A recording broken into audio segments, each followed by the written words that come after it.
तो इसमें से सबसे इंपॉर्टेंट मुद्दा जो हमने डिस्कस करना है ना, it is related to the removal of Lok Sabha speaker. काफ़ी क्रिटिकल है, काफ़ी इंपॉर्टेंट है और स्टैटिक करंट अफेयर्स के साथ लिंकेज भी ये बनाता है। और एनालिसिस का मतलब क्या है कि सिर्फ आर्टिकल के ऊपर हमने कन्फाइंड नहीं रहना। इस मुद्दे को होलिस्टिकली समझने के लिए even if we have to go beyond the article we should do it. तो इस मुद्दे को जरा देखते हैं कि इसमें है क्या।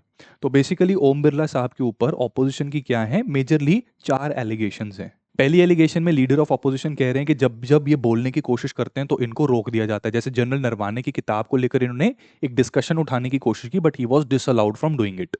इसके अलावा प्राइम मिनिस्टर ने जब प्रेसिडेंट के वोट ऑफ थैंक्स को लेकर एक रिप्लाई देना था, ऑपोजिशन ने कुछ मुद्दे उठाए थे, तो उसके रिप्लाई के टाइम पर दे क्रिएटेड अ रक्कस और उसमें 8 मेंबर्स को सस्पेंड कर दिया गया।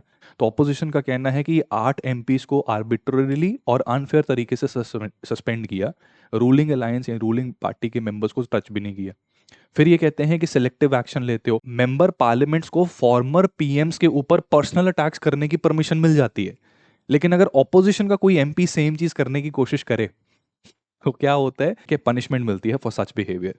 और सबसे बड़ी क्रिटिसिज्म कि अब लोकसभा के अंदर इन्होंने स्पीकर साहब ने कहा कि he has credible information that opposition MPs might try to threaten PM's safety. तो यार ये सोचने वाली बात है कि लोकसभा के अंदर स्पीकर की सिर्फ ये जिम्मेदारी नहीं है कि वहां पर प्रिजाइड करके दोज इन फेवर से आए, दोज अगेंस्ट द मोशन से नहीं। ये अकलौती जिम्मेदारी नहीं है।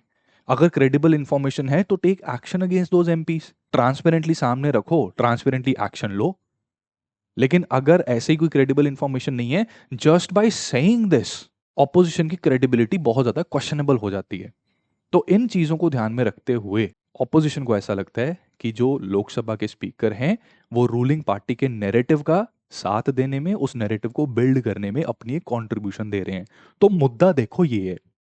लेकिन एग्जाम में सवाल आपसे पूछा जाएगा कुछ ऐसा